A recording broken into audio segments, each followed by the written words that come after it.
Welcome back. Friday, June 19th, 2026. Juneteenth. I am Seth Leibsohn, and it is a delight, as we do almost every Friday that we can, to have in studio with us George Khalaf. Khalaf is spelled Khalaf. George is a polling and political consultant, a polling expert and a political consultant. He's also running for office as to take a seat in the Arizona State House of Representatives in Legislative District 3. So the website you want for him is georgekhalaf.com. Help this great man out. Now, George, welcome back. Good to see you. Good seeing you. Yeah, you betcha. In contemplation of you becoming a member of the State House of Representatives, and as you are running in the campaign, people are investing their thoughts and efforts in helping you because you possess theoretically what William Buckley called recto ratio, right reason, good thinking. And I would need you, please, to deploy that, because I walked in today earlier and I could not go into my producer's office. I could not go into my producer's office because the stench was so odoriferous, it made me want to run off the top of the building. Okay. And I, upon investigation, realized he had made a sardine sandwich. Oh. Can you please, as a man of culinary taste and right reason, tell my producer, since he will not listen to me, this is forbidden in an office environment? I mean, look, I consider David a friend, and when I can, even if I sometimes disagree, like to take a side just to give you a hard time, Seth, because you're a very good friend. Sardines, though, I'm not sure I can get on board with. It was not just a sardine sandwich. Not just in the office, by the way. Sardines are tastefully done. It was sardines on toast with a little bit of olive oil. That's an open-faced sandwich, and it smelled awful. We didn't broadcast today, just so you know. I almost shut us down. I fear to upset the sardine lobby. I'm not sure how large that is in Arizona, but I believe sardines belong in one place, and that is in the ocean. Thank you. Thank you. See, this is why this man belongs in the State House of Representatives. How's the campaign going? It's going well. I don't talk much about sardines. But did I need a close-up? No. It's good. It's good. We don't talk much about sardines on the campaign trail, thankfully. But campaign's going well. I can see Big Sardine now protesting at your events. Exactly. Okay. In case anyone forgot, Arizona does not have any shoreline because of a little thing called the gas and purchase. So I think we should be okay. But campaign is going well. Look, early ballots for those that vote early go out on the 24th. So they go out in 5 days. Election day is a month from Sunday, which is Father's Day. So it's now. For those that don't know a political campaign's cadence, the absolute peak busiest time for a campaign is usually in Arizona is the 2 weeks in advance of early balloting and about the week after early balloting, because there's a lot of logistical things that are set up, right? My schedule and my busyness has been at a high rate the entire time. I've got 3 events Saturday. Almost every day there's an event or 2 across the district. So all that is great. I've had tons of great conversations. But the real intense logistical work was for the last about week and a half, and it will continue for the next handful of weeks at least. So it is. There's a lot of things happening. I think a lot of people excited for the primary to get behind us so that we can rally behind our Republican nominees and have huge victories in November. Now, I think last election cycle you said with us, and if I have it wrong, obviously please correct me, that the smartest thing you do when you get your ballot is turn it around pretty quickly. Yes. Let it sit. Yes, yeah? Because so a couple things happen. If you let it sit, then people will keep pestering you to vote. Okay, so you'll keep getting a bunch of things. And frankly, from a candidate perspective, if you support folks like me, you don't want us to have to spend money on someone who you've already decided you're just negligent in getting your ballot in. The other major problem, and whatever you do, please do not vote in this way. Voting by dropping off your early ballot on Election Day is what gives us these delayed results. And so there's a new law that has been passed that actually allows someone to verify, voter ID verify their ballot at an early vote center. that allows you to bypass the signature verification process because obviously it's more secure to validate your ballot using a voter ID, and it will jumpstart the speed in which a ballot can be processed. So if you're able to do that, I would implore you to do that. If you cannot vote on Election Day or desire to vote early, there's going to be quite a bit of in-person early voting centers that you can go to. Even if you received an early ballot, you can actually technically take it, spoil it, and vote in person early. Mm-hmm. I choose to vote on Election Day. I like to take the kiddos whenever possible to go with me. And Brianna and I will likely be doing that together this year. That's my preference. But the important thing is that if you have an early ballot, you do want to get it in. Or, again, there's a segment of the population like me who have chosen to forego the early ballot because we choose to vote on Election Day. Good. Thanks. Good advice. Be on the lookout for those ballots. There's a few things I want to talk to you about, and we're going to center particularly on the issue because we are going, as you mentioned, into Father's Day. So we'll talk about issues having to do with culture and fatherhood in a few moments, if that's fine. But I want to circle back to something that we have talked a lot about, and I think even in our last visit together, George, which is the increasing takeover of the Democratic Party by the socialist movement in this country. There's another one. Since we last talked, we have a new one, and it's going to be the mayor of Washington, D.C. So you now have Zoran Mamdani. Let's see, I wrote this down. Zoran Mamdani in New York. You have this guy, Abdul El Sayed, running for Senate in Michigan. This Adam Hamaway in New Jersey. We have a socialist mayor in Seattle. And the LA's race, I say, is a race between a socialist and a communist. You have a national socialist running in Maine. You have the two most important or most popular Democrats in the nation are Cortez and Sanders, and now we have in the democratically held precinct of Washington, D.C., a socialist mayor, DSA candidate who won the primary, who will go on to win the general. Nation's capital. People may think I'm shouting, I'm whistling past the graveyard here, or just chasing a will-o'-the-wisp. This is a very serious thing. I mean, I spend a lot of time talking about it. I know others are too. I am really worried about this. You should be, because I actually don't think that we are. You and I have talked for a while about it. We're in progress. I think we've actually arrived because the speed is quicker than I even anticipated it to be. Yeah. I have a prediction to make that this coming presidential primary on the Democratic side is going to solidify and absolutely catapult this. Not just because a more socialist candidate will likely win, but I think that the party is going to fundamentally bend and change the calendar to, and they already kind of have under when Joe Biden was there, to deprioritize what is largely considered, ironically, the average, especially older African-American voter is not as progressive as these like DSA socialist voters. They're going to deprioritize even more so those states, and then prioritize more of the white college-educated states that are exceptionally progressive.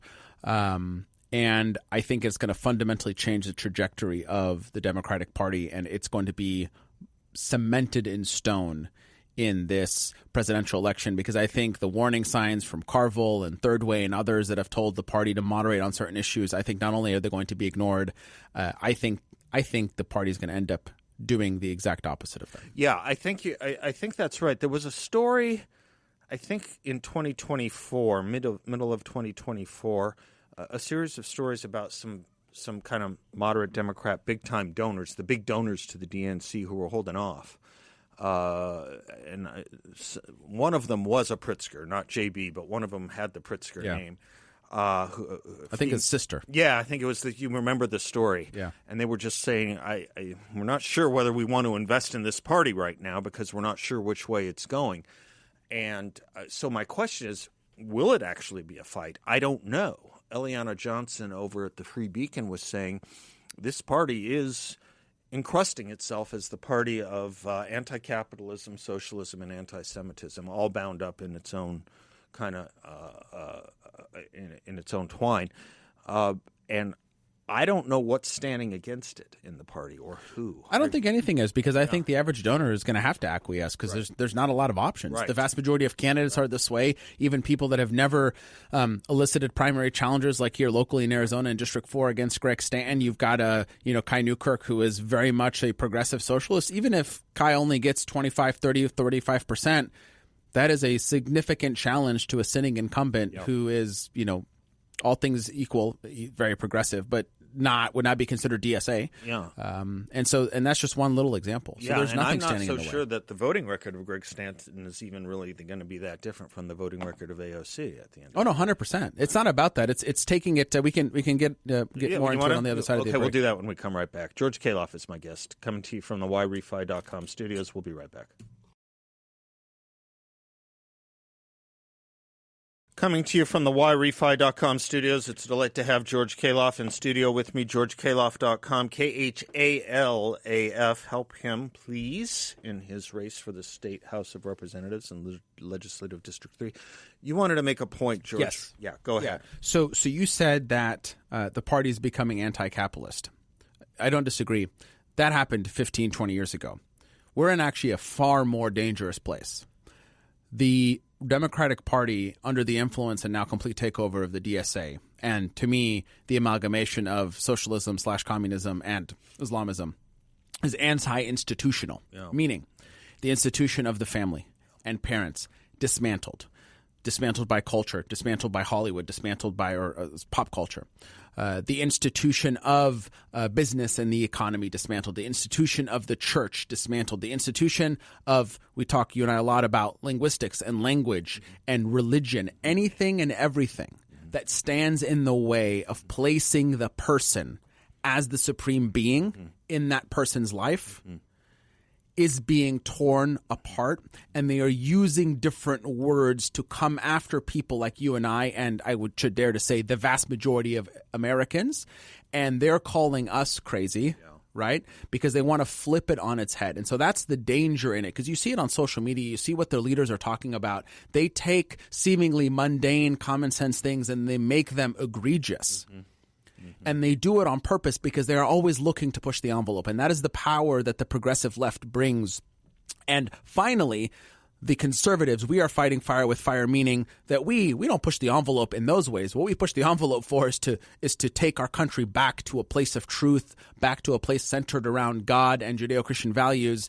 But it is far more dangerous than just saying, they want like top-down economic policy. They want that and a complete uprooting of these multi-generational, multi-millennial institutions that were given to us in creation. Yeah, I couldn't agree more. They want everything from the schools to the families to baseball. Oh, yes. Schools, everything. Sports. Yeah. Minor league team had to cancel their game. The MLB had to reprimand. And then, you know what? I loved one of the responses. Hey, President Trump's in the White House. I thought we're past this. Right. Even that response has so much power in it, but we're not past it because they still maintain a grip on these institutions. You bet. And so, look, now this Pride Month, this June, I should say, I don't believe it's Pride Month, this June looks very different than June 5 years ago, 6 years ago. I will admit that. But there is the San Francisco Giants. But no matter what, they are trying to still get it there. And because these men had the audacity of putting Bible verses on their caps because they would not play along with it. That was the defacement. They got they got reprimanded. But you could see, Seth, how insistent they are. And that is, to me, exceptionally dangerous, and we do need to be awake. Well, George, I could not agree more. There was a month in January of this of last year. Month in January of last year, after the inauguration, after Donald Trump's inauguration, where you would have thought the left would be licking its wounds and applying some kind of solvent to its wounds. There was 1 week in January, late January of last year, 1 week, where the left was arguing in front of the Supreme Court that boys should be able to compete against girls in sports. There was a hearing in front of the United States Senate where the Democratic Party brought in an expert doctor from, I believe, Duke University Med School to tell us that men could become pregnant. And you had every single potential presidential candidate in the Democratic Party answer a Politico survey, not one of whom would say that they were against boys competing in women's sports, with the exception of Rahm Emanuel, the only one out of something like 20. He was the only one that said it. This was in 1 week. Right when you thought they would have been all about, maybe we need to ease off this accelerator. They are not easing off this accelerator. No, of course not. Because for a bunch of reasons, right? There's not enough donors to stand in their way. The vast majority of their donors not only believe in this, they wholeheartedly believe in this. They are full steam ahead. There are so many reasons, Seth, that we don't even have anywhere near the amount of time across multiple months of shows to completely detail the systematic attempt that they are making. And frankly, they are angrier now than ever. Why? Because they are angrier now than ever. Why? Oh, okay. Because for the first time in a long time, we are standing up to them in their playing fields, meaning in popular culture, we are fighting back. Well, there are men and women willing to stand up now and take arrows and punches to the face and ridicule online to say it how it is. And that had not happened for a long, long, long time. Well, this is what makes us a little more worried now that you put that out there, because it explains this uptick in left-wing violence against conservative institutions. By institutions, I mean actual people. Of course, we all know about the assassination of Charlie Kirk, but look at a lot of these other assassination attempts and the attempt, this huge attempt against the White House last Sunday, which was which was very deliberately. You saw what the people who were planning it were writing about. All these things, the anti-Zionism, the anti-capitalism. You see the indictments that took place against Antifa in Minnesota last 3 days ago. Obviously, Luigi Mangione is still... There's a play. Do you know that there is a play in New York City about Luigi Mangione? The violence that they are now willing to engage in is something out of the 1960s and 1970s that the left was engaged in. You know what the difference is? The difference is the Democratic Party in the 1960s and 1970s couldn't do enough to distance themselves from that part of their movement. Your George McGoverns, your Robert Kennedys, your John Kennedys, your Eugene McCarthys, they wanted nothing to do with the Weather Underground and the Black Panthers.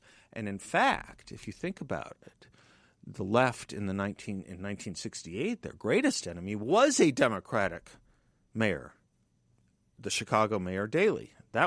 Now they have the Chicago mayor. Now he's on their side. That's the big difference. The heads of the Democratic Party wanted nothing to do with it. Now they are sidling up to it, cozying up to it, and defending it. Yeah, and encouraging it and funding it. Using the same language as it as well. Seth, we've already entered. Well, we are in the more beginning stages, but we've already entered what I think, unfortunately, is one of the most precarious seasons of the United States of America, at least from a domestic perspective. And there are times, of course. I mean, I'm not comparing this to the Civil War, where thousands upon thousands upon thousands lost their lives, and we have had a lot of precarious moments. But in 2026. With the money that there is, with the power of AI that there is, with this online, the speed in which information moves, the amount of money that gets floated around. I mean, there's a lot of difficulty and anger prevalent. And I want to caution folks that there's a lot of lessons in history in this country and in other countries around the world at what happens when we okay violence in this way as a means to an end. And we should be very mindful of it. And as conservatives, every day we should stand against it loudly, not silently. We should stand against it loudly. Amen. And I agree. It's not the Civil War. But you know what it is? It is the preconditions to the Civil War, where large parts of this country were disaffected and in high disagreement with the founding principles of this country. I think that's a fair thing to say. We got a Civil War based on these kinds of sentiments. And you add social media and the rapid speed of of course. Information transfer. Accelerant, absolutely. Let's talk about fathers. Let's do it. George Khalaf is my guest. We'll be right back. With this summer heat, I want you to know about Klein Heating and Cooling. They have all your solutions with flat rate pricing and no surprises. What they will give you is a free in-home comprehensive analysis so you get the right solution at the right price. If you need a repair, they'll do a repair. No job is too big or too small. If you need a new unit. They proudly install Train, Rude, Carrier, and everything. They do residential and commercial, so check them out online, kleinheatingcooling.com. Klein is Klein, kleinheatingcooling.com. George Khalaf is my guest. George, you had mentioned, and it is important that we acknowledge this Sunday is Father's Day. You are a father a few times over. Are you going to get breakfast in bed? I don't know about breakfast in bed because I'm usually the first one up. So something dramatically different would have to occur for that to happen, unless the oldest and the youngest band together. But if they're listening, they now know what they're doing Saturday night. Yes. Yeah, I'm usually. I don't know where breakfast in bed became a good thing. David, you're going to need Barbara Mandel's "You Can Eat Crackers in My Bed Anytime." Why is breakfast in bed who wants to eat in their bed? I have. I don't want to spend we don't need to spend the entire segment. I get all skeeved out about crumbs and things. And we need the Barbara Mandrell song. Yes, we get skeeved out by this. So look, I mean, being a father is one of my largest joys in my life, and while on the campaign trail, I always talk about three things: being a follower of God, which is the most important, and being a husband to Brianna is the second important. But those two things inform and are at the center of me than being a father. And I was blessed to grow up with a father who taught me what it means to be a man, what it means to be a father. I am so grateful for him. Yusuf is his name, and I get to work with him on a daily basis and talk to him a million times a day. And we have all kinds of funny stories and so many things. But one of the key things that he taught me, and something that I've tried to then instill, and I'll kind of connect this to sort of our current moment and politics, is the importance of level-headedness. My father is a very strong man, but he showed strength in a very specific way. There was a misunderstanding for a while, and some stuff that you and I were exchanging this morning via email and text about masculinity and strength and how men should show that. And screaming and shouting is kind of synonymous sometimes with exerting your strength. And Yusuf taught me for a very young age, even though sometimes I didn't quite always hit the mark, that strength is in a calm response, strength is in a stern look, strength is in a wise response, and there's an amount of respect that he demands from people because of the way that he carried himself and still carries himself that he has taught me. And that is what we need to be teaching our young men as also a perfect foil and juxtaposition to the way that, talk about another institution that the progressive left have tried to rip apart, which is men, which is fathers, which is the role of men and fathers in families. Why, Seth? Because poll after poll after survey after poll after anecdotal experience like mine and from men across this country and world, when children and when families have a father and there is a male leader in the household, those families are likelier to go to church. Those families are likelier to have better economic outcomes. Those families are likelier to then produce their own children and be able to follow the order of operations of what you should get to be able to have success in life. Right, so high school graduation, college, spouse, kids, in that order. DESC is the acronym that is often used. So I know I just threw out a lot, but there's a lot that centers. It's all on the table. There's a lot that centers around this, and I am grateful that in the United States of America of 2026 versus where we were even just 6 years ago, that we are celebrating fathers again, celebrating the role that men play in society and in families today. Yeah, this is such a multi-variegated problem. You and I talked a little bit about a week or two ago, maybe 2 weeks ago, or something like that. We were talking about, the institution of the family in and of itself. Mm-hmm. And this is weirdly also a partisan divide.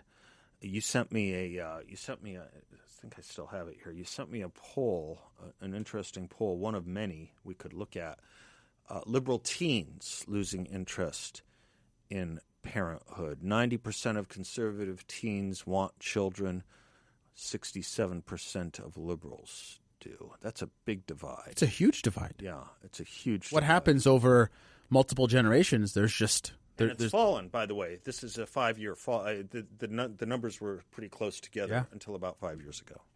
Having children has never been partisan up until the last 10 years. Right. Let's talk a little bit more about that when we come back. Did you find that Barbara Mandrell to just give George, what is it, the skeevies? I don't know that word. We will be right back.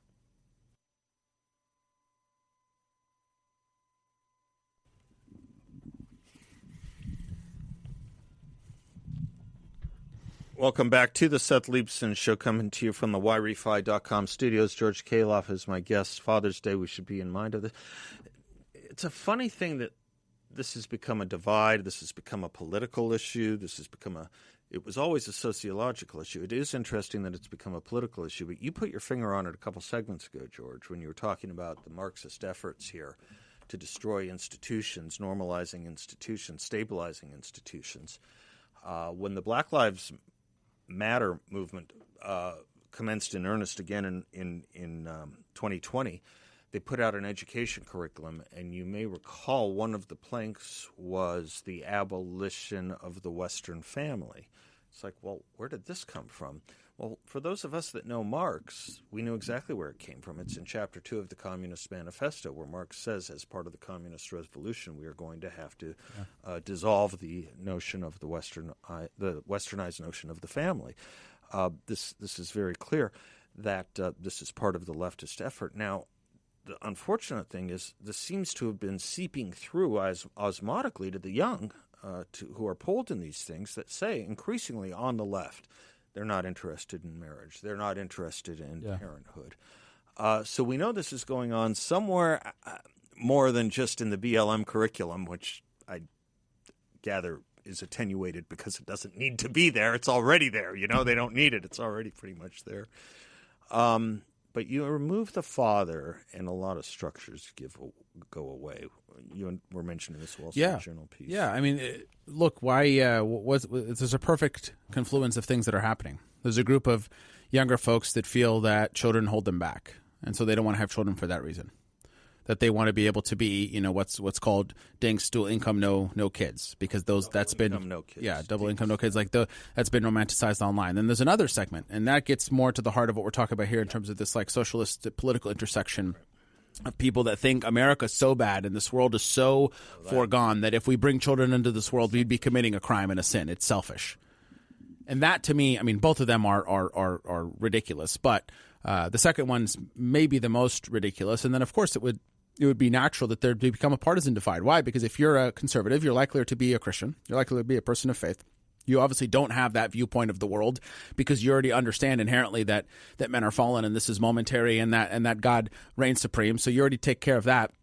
And you understand that there's immense goodness, and I'm proud that I'm part of a project that is actually working on motherhood and fatherhood, the thinkability around parenthood and how we combat this crisis of people not desiring to have children. And so much of the West and America is no different, that we are below the replacement rate, meaning we have less children than to replace ourselves.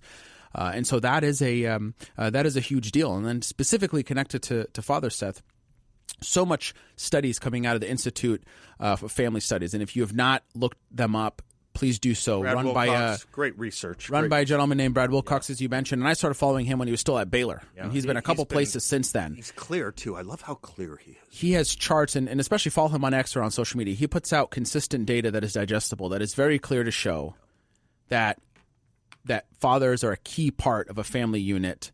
And in terms of sort of, like I said, worldly outcomes, like economic outcomes, and in terms of outcomes for the family and children and how they're raised. And there was a recent piece that was put out, and we've seen multiple things about this, and I think it was covered in the Wall Street Journal as well as an op-ed about the returning of young people to church, and that is usually propelled by a father. I want to point this out. Let's underscore this. It's called Fatherhood in the Church. I think it's in today's Wall Street Journal. By Will Thibeau. Yes, go with that. I just wanted to. No. I mean, the numbers are clear that families that have a two-parent household, sort of led by a father, are much likelier, statistically, much likelier to be in church. And it's the father's habit of going to church that drives the young people. And it brings the other habit. And I'll be honest with you. Growing up in my generation, and I grew up going to a Lebanese Maronite Catholic church, and some of the dads went to church with their families and some didn't. My dad did. And we went to church regularly. And those families that the fathers were not there as much or chose not to for various reasons, it was a little bit more hodgepodge. I mean, it's 100%. Now, again, are there aberrations and exceptions? And, one child does this and another child does that? Of course, we already know that in study. But statistically, in mass, we know that to be true. There's tremendous power in children and in men becoming fathers But, the crisis also is that there are not enough male positive role models for young men. Mm-hmm. That is a problem. It's a huge problem. Whether they themselves don't have a father or they don't have a relationship with their father, or their role models are those, frankly, in pop culture that are telling them it's like a get-rich-quick scheme. And that is horrible, that they should be worried more about, when you're younger, how many women you could be with, or how many cars you can have, and all these things. And that is a major, major issue versus what you actually should be learning from your fathers. Yeah, I whenever I can find in popular culture someone I think we should hold up to as an exemplar, especially as a male exemplar, I try and point it out. I thought Victor Glover, this NASA astronaut, was a good one. Seems like it was just so far away now, but it was only a few months ago that he was just an amazing testament to strong and gentle at the same time role modeling. I thought the U.S. hockey team was an amazing, but they come and go so fast, and this is a culture that tends to put more focus on the low, than on the high.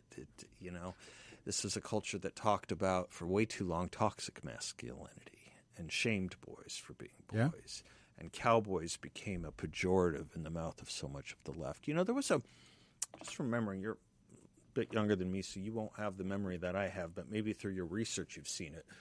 But in the early 90s, there was a huge fatherhood movement, 1994, 95, 96, and I think a lot of these kinds of Brad Wilcox types organizations started developing around that same time as well. And the social science on this was clear, that children, and I don't have memorized all the stats in my head, but it's so prevalent, all the research, that children growing up without life without father was Irving Kristol's title. I mean, the much higher percentages of ending up incarcerated, the much higher chances of ending up using drugs or alcohol, the much higher chances of dropping out, much higher chances of lower academic achievement. I mean, across much higher chances of becoming a welfare case. The statistics could not be more clear. We can debate any statistics almost, except that one, the meaning of a father in the house. Yeah, it's 100%. And it's funny you use the phrase, cowboy as a pejorative. Oh, I remember this well. When we had that fake story about the Haitian immigrants being whipped, that Maxine Waters was going on and just going off about these ICE cowboys, as if cowboy was in and of itself a negative. Early career, I was called a cowboy by one of my colleagues, me and another gentleman, as a pejorative. No, as like you're too here, there, and whatever. And so I have a personal experience, and I chuckle, and I actually use that often in my political talks about how I have a. While I don't dress like a cowboy, as anyone who's seen me knows, I have a cowboy mentality. I think you and I should dress like a cowboy from now on. Yeah. Or for a week. For a week? Maybe for an hour. I do. I dress like a... I think of... All right. We'll be right back.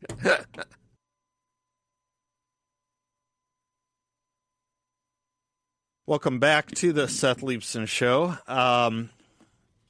Portions of which are brought to you by CMI Gold and Silver, known for their great customer service and competitive pricing. I love CMI. I love the family that owns it and has been running it since its founding in 1973. They started here in a small office at Sky Harbor, believe it or not, and they've only grown since then. So they're now the nation's oldest precious metals firm, CMIGS.com, still owned by that same wonderful family, CMIGS.com. If you're interested in precious metals, check them out online. If you call them, you will always be speaking to a non-commissioned broker. I had just cowboys and religion, George. Wonderfully interesting man in the studio yesterday. He's Arizona's balladeer, Dolan Ellis, and he has a new book out, autobiography. And in his autobiography, he's traveled everywhere in Arizona. He said, not every cowboy is religious, he said, but the most religious people he's met have always been cowboys. Isn't that kind of interesting? Kind of an interesting insight. Yeah. So the three stats I've worried about the most for our culture, you know them. It's that marriage rates are at all-time lows. It's that church more people have left the church in the last 30 years than joined it in the first, second Great Reawakenings and every Billy Graham crusade combined. And that 50% of our high school seniors get an F in American history. This is a toxic trio of problems, which is why I love your candidacy. We only have a couple minutes left. Take us to an upbeat place like you always do. I want to encourage today specifically for those that are listening who are fathers-to-be, fathers with grown children, whatever relationship you have with your children or with your father. I want to encourage you as someone who turns 35 this year, as someone who has, as I mentioned, a great relationship with their father, and I have 3 young sons. We listen. We listen to your stories. We listen to your advice, even if in that moment we are angry or we push back or we shut the door or whatever it is, or if we drift. Like the prodigal son, many do return. And you can be in prayer in that. And I want to encourage men to speak the truth. I want to encourage men to speak the truth with boldness, but speak it with the tenderness of Christ. The way that he spoke truth and the way that he opened his arms did not mean that he let people then just go about their days and ways and do those things that are negative. No, he opened them with open arms and he hugged them and then he corrected them. As fathers, we should be doing that for our children. We should be leading our families in that way. We would have a better off society if men were encouraged to do that, is to give that feedback, give corrective feedback, to be able to be bold and stern. And it is my commitment as a father, as a representative, as a leader in this state, to welcome with open arms, but to be always willing to stand up for what is right and to give that corrective hand, that feedback, and that boldness in the truth. That is something that we all desperately need, and I would encourage all of our fathers and all the men to heed those words and to follow in those footsteps. Well said, George, and I would ask all of our listeners to help a candidate like you out getting to the House of Representatives. GeorgeKhalaf.com. Could use a lot more of that message, sir. What do we got coming up? David Harsanyi, do some politics. We'll be right back.